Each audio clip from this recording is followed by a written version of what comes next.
ସ୍ୱାମୀ ବିବେକାନନ୍ଦଙ୍କ ସହ କଥୋପକଥନ। ସ୍ଥାନ କଲିକତା, ବାଗବଜାର। 1897 ଖ୍ରୀଷ୍ଟାବ୍ଦ ମେ ମାସ ପ୍ରଥମ ସପ୍ତାହ। ସ୍ୱାମୀ ବିବେକାନନ୍ଦ କିଛି ଦିନ ହେଲା ବାଗବଜାରରେ ବଳରାମ ବାବୁଙ୍କ ବଗିଚାରେ ଅବସ୍ଥାନ କରୁଛନ୍ତି। ପରମହଂସ ଦେବଙ୍କ ଗୃହୀ ଭକ୍ତମାନଙ୍କୁ ସେ ଆଜି ଏକତ୍ରିତ ହେବାକୁ ଆହ୍ୱାନ କରିଥିବାରୁ ମେ ପହିଲା ଉପରଓଳି 3ଟା ପରେ ଠାକୁରଙ୍କର ବହୁ ଭକ୍ତ ସେଠାରେ ମିଳିତ ହୋଇଛନ୍ତି। ସ୍ୱାମୀ ଜଗାନନ୍ଦ ମଧ୍ୟ ସେଠାରେ ଉପସ୍ଥିତ ଅଛନ୍ତି। ସ୍ୱାମୀଜୀଙ୍କ ଉଦ୍ଦେଶ୍ୟ ଗୋଟିଏ ସମିତି ଗଠନ କରିବା। ସମସ୍ତେ ଉପବେଶନ କଲାପରେ ସ୍ୱାମୀଜୀ କହିବାକୁ ଆରମ୍ଭ କଲେ, ନାନା ଦେଶ ବୁଲି ମୋର ଧାରଣା ହୋଇଛି, ସଂଘ ବ୍ୟତୀତ କୌଣସି ବଡ଼ କାମ ହୋଇପାରେ ନାହିଁ।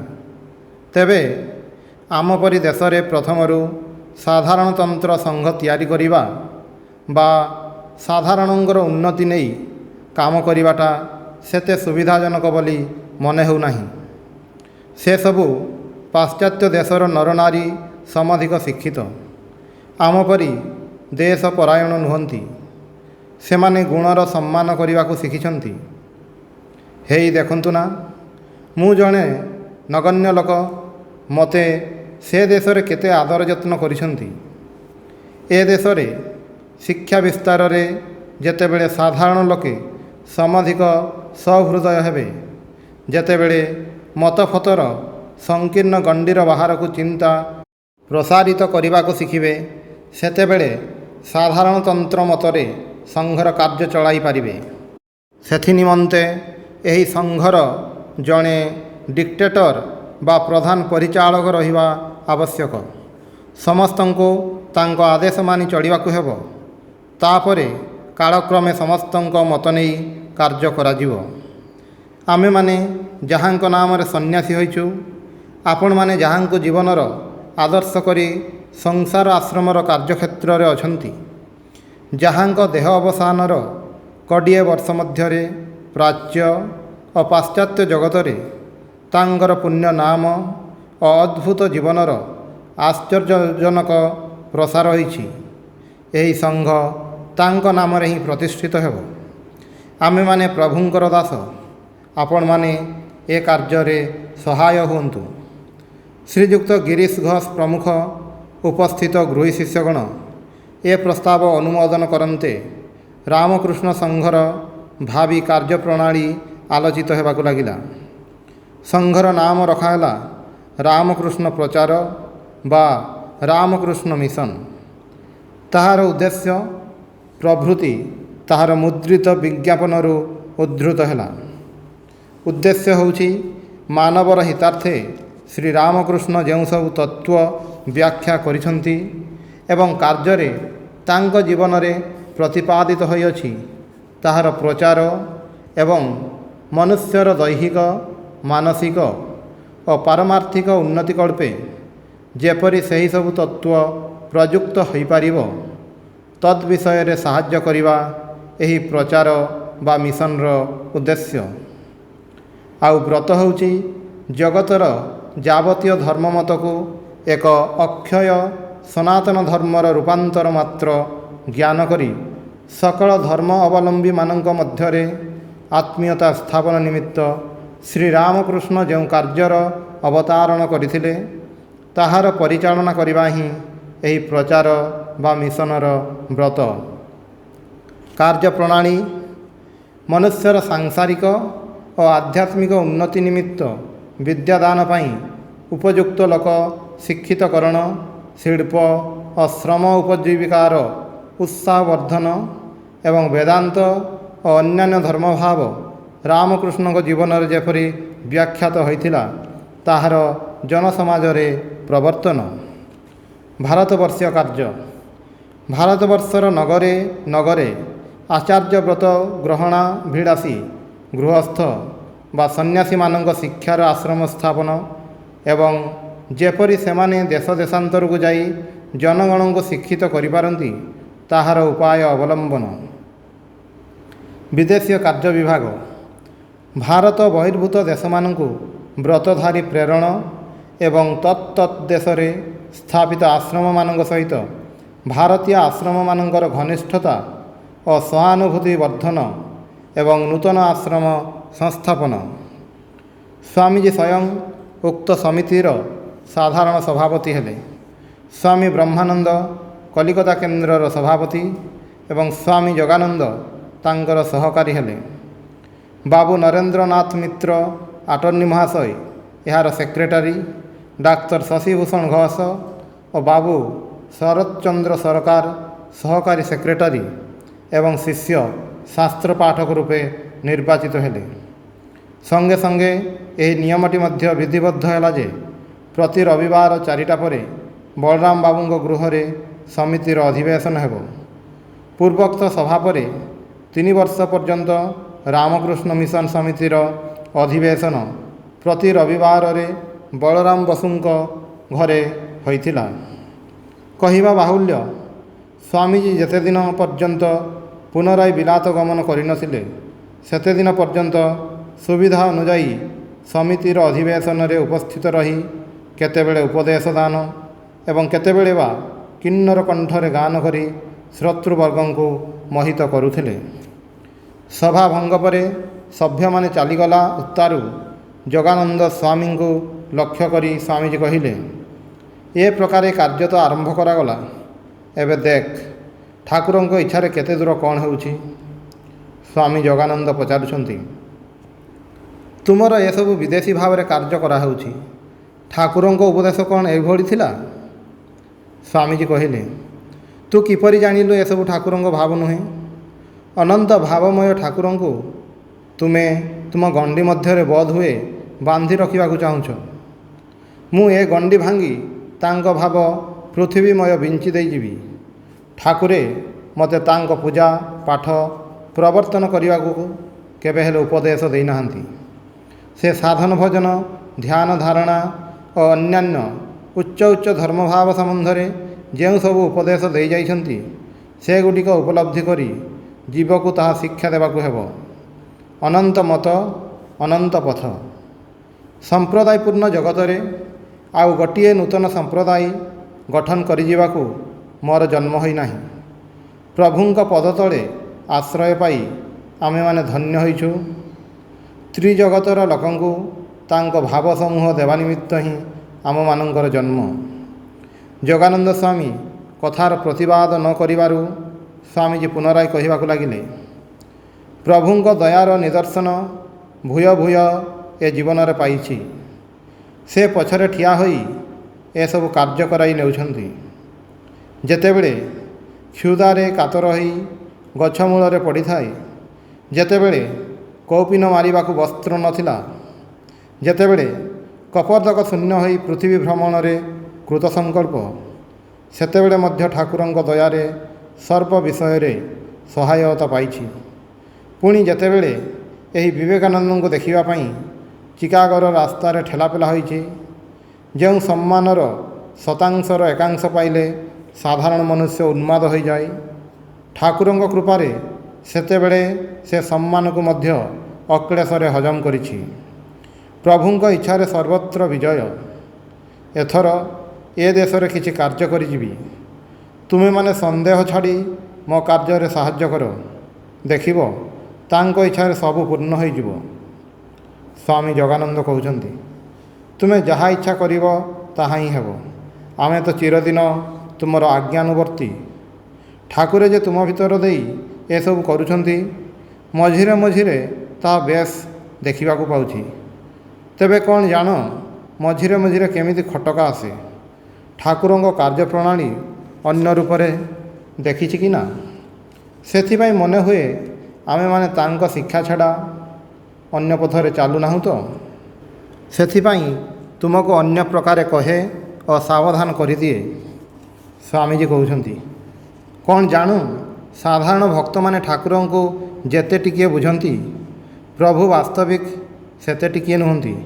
ସେ ଅନନ୍ତ ଭାବମୟ। ବ୍ରହ୍ମଜ୍ଞାନର ଇୟତ୍ତା ହୋଇପାରେ, ପ୍ରଭୁଙ୍କ ଅଗମ୍ୟ ଭାବର ଇୟତ୍ତା ନାହିଁ। ତାଙ୍କର କୃପା କଟାକ୍ଷରେ ଲକ୍ଷ ଲକ୍ଷ ବିବେକାନନ୍ଦ ଏହି କ୍ଷଣି ତିଆରି ହୋଇପାରନ୍ତି। ତେବେ ସେ ତାହା ନ କରି ଇଚ୍ଛା କରି ଏଥର ମୋ ଭିତର ଦେଇ ମୋତେ ଯନ୍ତ୍ର କରି ଏହିପରି କରାଉଛନ୍ତି। ତାହେଲେ ମୁଁ କ'ଣ କରିବି କହ? ଏହା କହି ସ୍ୱାମୀଜୀ କାର୍ଯ୍ୟାନ୍ତରେ ଅନ୍ୟତ୍ର ଗଲେ। ସ୍ୱାମୀ ଯୋଗାନନ୍ଦ ଶିଷ୍ୟକୁ କହିଲେ, ଆହା, ନରେନର ବିଶ୍ୱାସର କଥା ଶୁଣିଲୁ? କହେ କ'ଣ ନା, ଠାକୁରଙ୍କ କୃପା କଟାକ୍ଷରେ ଲକ୍ଷେ ବିବେକାନନ୍ଦ ତିଆରି ହୋଇପାରେ। କି ଗୁରୁଭକ୍ତି! ଆମମାନଙ୍କର ତାହାର ଶତାଂଶର ଏକାଂଶ ଭକ୍ତି ଯଦି ହୁଅନ୍ତା ତେବେ ଧନ୍ୟ ହୁଅନ୍ତୁ। ଶିଷ୍ୟ କହୁଛନ୍ତି, ମହାଶୟ, ସ୍ୱାମୀଜୀଙ୍କ ସମ୍ବନ୍ଧରେ ଠାକୁରେ କ'ଣ କହୁଥିଲେ? ଯୋଗାନନ୍ଦ କହୁଛନ୍ତି, ସେ କହୁଥିଲେ, ଏପରି ଆଧାର ଏ ଯୁଗରେ ଜଗତକୁ ଆଉ କେବେ ଆସିନାହିଁ। କେତେବେଳେ କହୁଥିଲେ, ନରେନ ପୁରୁଷ, ମୁଁ ପ୍ରକୃତି, ନରେନ ମୋର ଶ୍ୱଶୁର ଘର। କେତେବେଳେ କହୁଥିଲେ, ଅଖଣ୍ଡର ଥାକ। କେତେବେଳେ କହୁଥିଲେ, ଅଖଣ୍ଡର ଘରେ ଯେଉଁଠାରେ ଦେବଦେବୀ ସକଳ ମଧ୍ୟ ବ୍ରହ୍ମଠାରୁ ନିଜ ନିଜର ଅସ୍ତିତ୍ୱ ପୃଥକ୍ ରଖିପାରନ୍ତି ନାହିଁ, ଲୀନ ହୋଇଯାନ୍ତି। 7 ଜଣ ଋଷିଙ୍କୁ ଆପଣା ଆପଣା ଅସ୍ତିତ୍ୱ ପୃଥକ୍ ରଖି ଧ୍ୟାନରେ ନିମଗ୍ନ ଥିବାର ଦେଖିଛି। ନରେନ ସେହିମାନଙ୍କ ଭିତରୁ ଜଣଙ୍କର ଅଂଶ ଅବତାର। କେତେବେଳେ କହନ୍ତି, ଜଗତ ପାଳକ ନାରାୟଣ ନର ଓ ନାରାୟଣ ନାମରେ ଯେଉଁ 2 ଋଷିମୂର୍ତ୍ତି ପରିଗ୍ରହ କରି ଜଗତର କଲ୍ୟାଣ ନିମିତ୍ତ ତପସ୍ୟା କରିଥିଲେ, ନରେନ ସେହି ନର ଋଷିଙ୍କର ଅବତାର। କେତେବେଳେ ମଧ୍ୟ କହୁଥିଲେ, ଶୁକଦେବଙ୍କ ପରି ତାକୁ ମାୟା ସ୍ପର୍ଶ କରିପାରି ନାହିଁ। ଶିଷ୍ୟ କହୁଛନ୍ତି, ଏ କଥାଗୁଡ଼ିକ କ'ଣ ସତ୍ୟ, ନା ଠାକୁର ଭାବ ମୁଖରେ ଏକ ଏକ ସମୟରେ ଏକ ଏକ ପ୍ରକାର କଥା କହୁଥିଲେ? ଯୋଗାନନ୍ଦ କହୁଛନ୍ତି, ତାଙ୍କ କଥା ସବୁ ସତ୍ୟ। ତାଙ୍କ ଶ୍ରୀମୁଖରୁ ଭ୍ରମରେ ମଧ୍ୟ ମିଥ୍ୟା କଥା ବାହାରୁ ନଥିଲା। ଶିଷ୍ୟ ପଚାରୁଛନ୍ତି, ତାହେଲେ ସମୟ ସମୟରେ ଏପରି ଭିନ୍ନ ଭିନ୍ନ ପ୍ରକାରରେ କହୁଥିଲେ କାହିଁକି? ଯୋଗାନନ୍ଦ କହୁଛନ୍ତି, ତୁ ବୁଝିପାରୁନାହୁଁ। ଏହିସବୁର ସମଷ୍ଟି ପ୍ରକାଶ ବୋଲି କହୁଥିଲେ। ନରେନ ମଧ୍ୟରେ ଋଷିଙ୍କ ବେଦଜ୍ଞାନ, ଶଙ୍କରଙ୍କ ତ୍ୟାଗ, ବୁଦ୍ଧଙ୍କ ହୃଦୟ, ଶୁକଦେବଙ୍କ ମାୟାରାହିତ୍ୟ ଓ ବ୍ରହ୍ମଜ୍ଞାନର ପୂର୍ଣ୍ଣ ବିକାଶ ଏକ ସଙ୍ଗରେ ରହିଛି। ଦେଖିପାରୁନାହୁଁ? ଠାକୁରେ ସେଥିପାଇଁ ମଧ୍ୟେ ମଧ୍ୟେ ଏହିପରି ନାନା ଭାବର କଥା କହୁଥିଲେ। ଯାହା କହୁଥିଲେ ସବୁ ସତ୍ୟ। ଶିଷ୍ୟ ଶୁଣି ନିର୍ବାକ୍ ହୋଇ ରହିଲା। ଇତିମଧ୍ୟରେ ସ୍ୱାମୀଜୀ ଫେରିଆସି ଶିଷ୍ୟକୁ କହିଲେ, ତୁମର ସେ ଦେଶରେ ଅର୍ଥାତ୍ ପୂର୍ବବଙ୍ଗରେ ଠାକୁରଙ୍କ ନାମ ବିଶେଷ ଭାବରେ ଲୋକେ ଜାଣନ୍ତି କି? ଶିଷ୍ୟ କହୁଛନ୍ତି, ଆଜ୍ଞା, ଜଣେ ନାଗ ମହାଶୟ କେବଳ ସେ ଦେଶରୁ ଠାକୁରଙ୍କ ପାଖକୁ ଆସିଥିଲେ। ତାଙ୍କ ନିକଟରୁ ଶୁଣି ବର୍ତ୍ତମାନ ଅନେକଙ୍କର ଠାକୁରଙ୍କ ବିଷୟ ଜାଣିବାକୁ କୌତୂହଳ ହୋଇଛି। କିନ୍ତୁ ଠାକୁରେ ଯେ ଈଶ୍ୱର ଅବତାର, ଏ କଥା ସେ ଦେଶର ଲୋକମାନେ ବର୍ତ୍ତମାନ ସୁଦ୍ଧା ଜାଣିପାରି ନାହାନ୍ତି। କେହି କେହି ଏହା ଶୁଣିଲେ ମଧ୍ୟ ବିଶ୍ୱାସ କରନ୍ତି ନାହିଁ। ସ୍ୱାମୀଜୀ କହୁଛନ୍ତି, ସେ କଥା ବିଶ୍ୱାସ କରିବା କ'ଣ ସହଜ ବ୍ୟାପାର? ଆମେମାନେ ତାଙ୍କୁ ହାତରେ ଓଲଟେଇ ପାଲଟେଇ ଦେଖିଲୁ। ତାଙ୍କ ନିଜ ମୁହଁରୁ ସେହି କଥା ବାରମ୍ବାର ଶୁଣିଲୁ। 24 ଘଣ୍ଟା ତାଙ୍କ ସଙ୍ଗେ ବସବାସ କଲୁ। ତଥାପି ଆମମାନଙ୍କର ମଧ୍ୟ ମଝିରେ ମଝିରେ ସନ୍ଦେହ ଆସେ। ଅନ୍ୟ ପରେ କା କଥା। ଶିଷ୍ୟ କହୁଛନ୍ତି, ମହାଶୟ, ଠାକୁର ଯେ ପୂର୍ଣ୍ଣ ବ୍ରହ୍ମ ଭଗବାନ, ଏ କଥା ସେ ଆପଣଙ୍କୁ ନିଜ ମୁଖରେ କେବେ କହିଥିଲେ? ସ୍ୱାମୀଜୀ କହୁଛନ୍ତି, କେତେ ଥର କହିଛନ୍ତି, ଆମ ସମସ୍ତଙ୍କୁ କହିଛନ୍ତି। ସେ ଯେତେବେଳେ କାଶୀପୁର ବଗିଚାରେ ଯେତେବେଳେ ଶରୀର ଯିବା ଉପରେ, ସେତେବେଳେ ମୁଁ ତାଙ୍କ ବିଛଣା ପାଖରେ ଦିନେ ମନେ ମନେ ଭାବୁଛି, ଏହି ସମୟରେ ଯଦି କହିପାର ମୁଁ ଭଗବାନ, ତେବେ ବିଶ୍ୱାସ କରିବି ତୁମେ ସତ୍ୟ ସତ୍ୟ ଭଗବାନ। ସେତେବେଳେ ଶରୀର ଯିବାର 2 ଦିନ ମାତ୍ର ବାକି। ଠାକୁରେ ସେତେବେଳେ ହଠାତ୍ ମୋ ଆଡ଼କୁ ଅନାଇ କହିଲେ, ଯେ ରାମ, ଯେ କୃଷ୍ଣ, ସେ ହିଁ ଇଦାନୀଂ ଏ ଶରୀରରେ ରାମକୃଷ୍ଣ, ତୋର ବେଦାନ୍ତ ଦିଗରୁ ନୁହେଁ। ମୁଁ ଶୁଣି ଅବାକ୍ ହୋଇ ରହିଲି। ପ୍ରଭୁଙ୍କ ଶ୍ରୀମୁଖରୁ ବାରମ୍ବାର ଶୁଣି ସୁଦ୍ଧା ଆମମାନଙ୍କର ଏବେ ମଧ୍ୟ ପୂର୍ଣ୍ଣ ବିଶ୍ୱାସ ହେଲା ନାହିଁ। ସନ୍ଦେହ ନିରାଶାରେ ମନ ମଧ୍ୟେ ମଧ୍ୟେ ଆନ୍ଦୋଳିତ ହୁଏ। ତେଣୁ ଅପରର କଥା ଆଉ କ'ଣ କହିବି? ଆମରି ପରି ଦେହବାନ ଜଣେ ବ୍ୟକ୍ତିଙ୍କୁ ଈଶ୍ୱର ବୋଲି ନିର୍ଦ୍ଦେଶ କରିବା ଓ ବିଶ୍ୱାସ କରିବା ଅତି କଠିନ ବିଷୟ। ସିଦ୍ଧ ବ୍ରହ୍ମଜ୍ଞ ହୁଏତ ଏସବୁ ଭାବିବା ଚଳେ। ତେଣୁ ଯାହା କିଛି ତାଙ୍କୁ କହ ବା ଭାବନା, ମହାପୁରୁଷ କହ, ବ୍ରହ୍ମଜ୍ଞ କହ, ସେଥିରେ କିଛି ଯାଇ ଆସେ ନାହିଁ। କିନ୍ତୁ ଠାକୁରଙ୍କ ପରି ଏପରି ପୁରୁଷୋତ୍ତମ ଜଗତକୁ ଏହା ପୂର୍ବେ ଆଉ କେବେ ହେଲେ ଆଗମନ କରିନାହାନ୍ତି। ସଂସାରରେ ଘୋର ଅନ୍ଧକାର ମଧ୍ୟରେ ବର୍ତ୍ତମାନ ଏହି ମହାପୁରୁଷ ହିଁ ଜ୍ୟୋତି ସ୍ତମ୍ଭ ସ୍ୱରୂପ। ଏହାଙ୍କ ଆଲୋକରେ ହିଁ ମନୁଷ୍ୟ ବର୍ତ୍ତମାନ ସଂସାର ସମୁଦ୍ରର ପରପାରିକୁ ଚାଲିଯିବ। ଶିଷ୍ୟ କହୁଛନ୍ତି, ମୋର ମନେ ହୁଏ କିଛି ନ ଦେଖିଲେ ନ ଶୁଣିଲେ ଯଥାର୍ଥ ବିଶ୍ୱାସ ହୁଏ ନାହିଁ। ଶୁଣିଛି ମଥୁର ବାବୁ ଠାକୁରଙ୍କ ସମ୍ବନ୍ଧରେ କେତେ କ'ଣ ଦେଖିଥିଲେ, ସେଥିପାଇଁ ଠାକୁରଙ୍କ ଉପରେ ତାଙ୍କର ଏତେ ବିଶ୍ୱାସ ହୋଇଥିଲା। ସ୍ୱାମୀଜୀ କହୁଛନ୍ତି, ଯାହାର ବିଶ୍ୱାସ ହୁଏ ନାହିଁ ତାହାର ଦେଖିଲେ ବି ବିଶ୍ୱାସ ହୁଏ ନାହିଁ। ମନେକରେ ମସ୍ତିଷ୍କର ଭ୍ରମ, ସ୍ୱପ୍ନ ଇତ୍ୟାଦି। ଦୁର୍ଯ୍ୟୋଧନ ବି ବିଶ୍ୱରୂପ ଦେଖିଥିଲା, ଅର୍ଜୁନ ବି ଦେଖିଥିଲା। ଅର୍ଜୁନର ବିଶ୍ୱାସ ହେଲା, ଦୁର୍ଯ୍ୟୋଧନ ତାହାକୁ ଭୋଜବାଜି ଭାବିଲା। ସେ ନ ବୁଝାଇଲେ କିଛି କହିବାର ବା ବୁଝିବାର ଉପାୟ ନାହିଁ। ନ ଦେଖି ନ ଶୁଣି କାହାରି ବା 16 ଅଣା ବିଶ୍ୱାସ ହୁଏ। କେହି 12 ବର୍ଷ ସାମ୍ନାରେ ରହି ନାନା ବିଭୂତି ଦେଖିଲେ ମଧ୍ୟ ସନ୍ଦେହରେ ବୁଡ଼ିଥାଏ। ସାର କଥା ହେଉଛି ତାଙ୍କର କୃପା। ତେବେ ଲାଗି ରହିବାକୁ ହେବ, ତେବେ ଯାଇ ତାଙ୍କର କୃପା ହେବ। ଶିଷ୍ୟ କହୁଛନ୍ତି, କୃପାର କ'ଣ କୌଣସି ନିୟମ ଅଛି ଆଜ୍ଞା? ସ୍ୱାମୀଜୀ କହୁଛନ୍ତି, ହଁ ବି ନା ବି। ଶିଷ୍ୟ ପୁଣି କହୁଛନ୍ତି, କିପରି? ସ୍ୱାମୀଜୀ କହୁଛନ୍ତି, ଯେଉଁମାନେ କାୟମନ ବାକ୍ୟରେ ସର୍ବଦା ପବିତ୍ର, ଯେଉଁମାନଙ୍କର ଅନୁରାଗ ପ୍ରବଳ, ଯେଉଁମାନେ ସତ୍ ଅସତ୍ ବିଚାରବାନ ଓ ଧ୍ୟାନ ଧାରଣାରେ ରତ, ସେହିମାନଙ୍କ ଉପରେ ହିଁ ଭଗବାନଙ୍କ କୃପା ହୁଏ। ତେବେ ସେ ପ୍ରକୃତିର ସବୁ ନିୟମର ବାହାରେ, ସେ କୌଣସି ନୀତି ନିୟମର ବଶୀଭୂତ ନୁହନ୍ତି। ଠାକୁରେ ଯେପରି କହୁଥିଲେ, ତାଙ୍କର ପିଲା ସ୍ୱଭାବ ସେଥି ନିମିତ୍ତ ଦେଖାଯାଏ। କେହି କୋଟି ଜନ୍ମ ଡାକି ଡାକି ମଧ୍ୟ ତାଙ୍କର କୃପା ପାଇ ନାହିଁ। ପୁଣି ଯାହାକୁ ଆମେ ପାପି ତାପି ନାସ୍ତିକ କହୁଁ, ତା ଭିତରେ ସହସା ଚିତ୍ ପ୍ରକାଶ ହୋଇଯାଏ। ତାକୁ ଭଗବାନ ଅଯାଚିତ କୃପା କରି ବସନ୍ତି।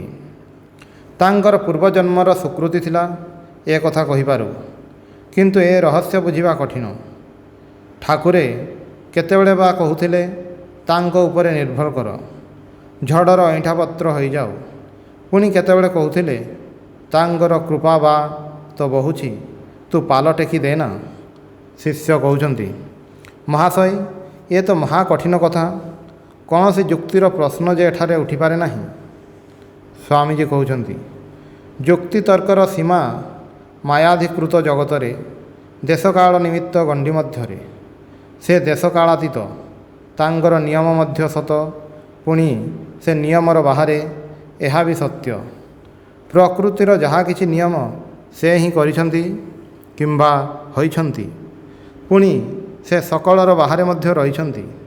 ସେ ଯାହାକୁ କୃପା କରନ୍ତି, ତତ୍ମୁହୂର୍ତ୍ତରେ ସେ ନିୟମ ଗଣ୍ଡିର ବାହାରକୁ ଚାଲିଯାଏ।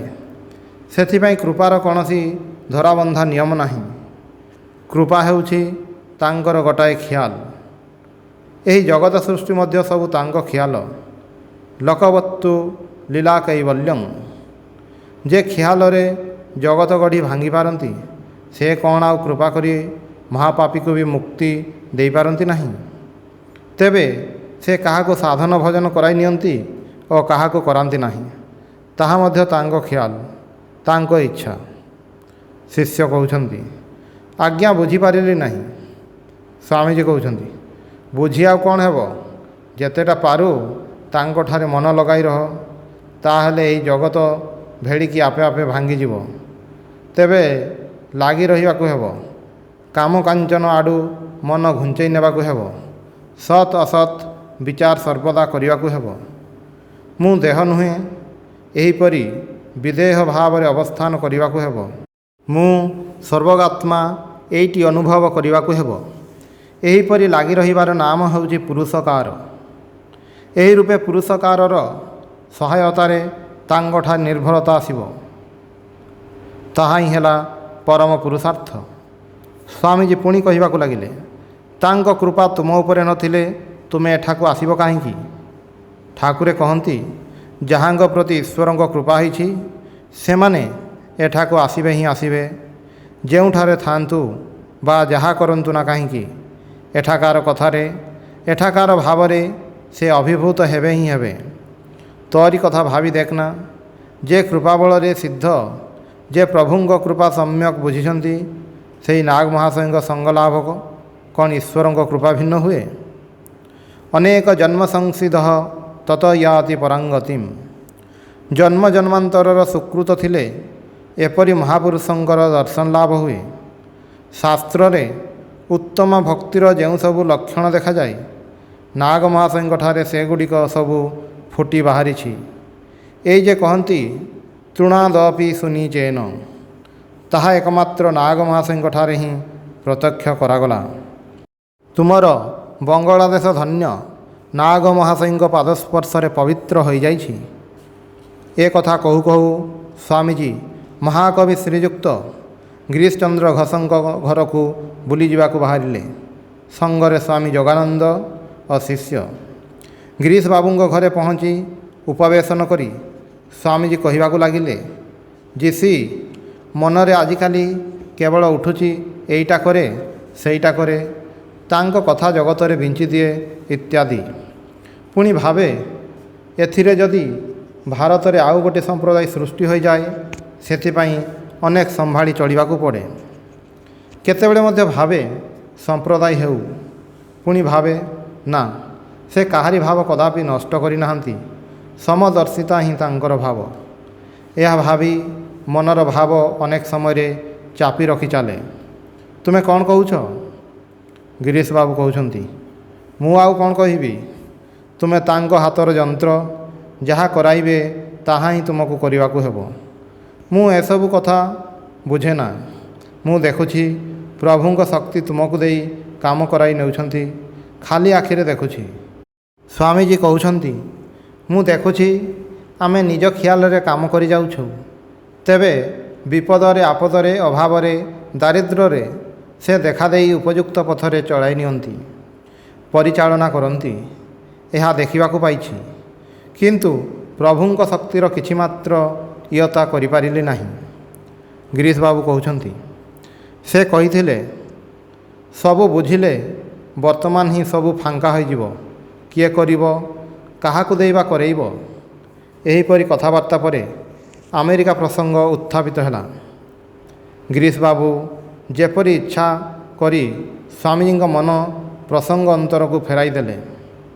ଏପରି କରିବାର କାରଣ ପଚାରିବାରୁ ଗିରୀଶ ବାବୁ ଅନ୍ୟ ସମୟରେ ଆମମାନଙ୍କୁ କହିଥିଲେ, ଠାକୁରଙ୍କ ଶ୍ରୀମୁଖରୁ ଶୁଣିଛି, ଏହିପରି କଥା ବେଶୀ କହୁ କହୁ ସ୍ୱାମୀଜୀଙ୍କର ସଂସାର ବୈରାଗ୍ୟ, ଈଶ୍ୱର ଉଦ୍ଦୀପନା ହୋଇ ଯଦି ଥରେ ସ୍ୱସ୍ୱରୂପର ଦର୍ଶନ ହୁଏ, ସେ ଯେ କିଏ ଏ କଥା ଜାଣିପାରନ୍ତି, ତେବେ ଆଉ ଏକ ମୁହୂର୍ତ୍ତ ବି ତାଙ୍କ ଦେହ ରହିବ ନାହିଁ। ସେହିପରି ଦେଖିଛି ସ୍ୱାମୀଜୀଙ୍କର ସନ୍ନ୍ୟାସୀ ଗୁରୁଭାଇମାନେ ମଧ୍ୟ ସେ ଠାକୁରଙ୍କ କଥାବାର୍ତ୍ତା ସର୍ବଦା କହିବାକୁ ଆରମ୍ଭ କଲେ। ପ୍ରସଙ୍ଗାନ୍ତରରେ ସ୍ୱାମୀଜୀଙ୍କ ମନୋନିବେଶ କରାନ୍ତି। ସେ ଯାହା ହେଉ, ଆମେରିକାର ପ୍ରସଙ୍ଗ କରୁ କରୁ ସ୍ୱାମୀଜୀ ସେଇଥିରେ ମାତିଗଲେ। ସେ ଦେଶର ସମୃଦ୍ଧି, ସ୍ତ୍ରୀ ପୁରୁଷଙ୍କର ଗୁଣାଗୁଣ, ଭୋଗବିଳାସ ଇତ୍ୟାଦି ନାନା କଥା ବର୍ଣ୍ଣନା କରିବାକୁ ଲାଗିଲେ। ଓଁ ଶାନ୍ତି ଶାନ୍ତି ଶାନ୍ତି, ହରି ଓଁ ତତ୍ସତ୍।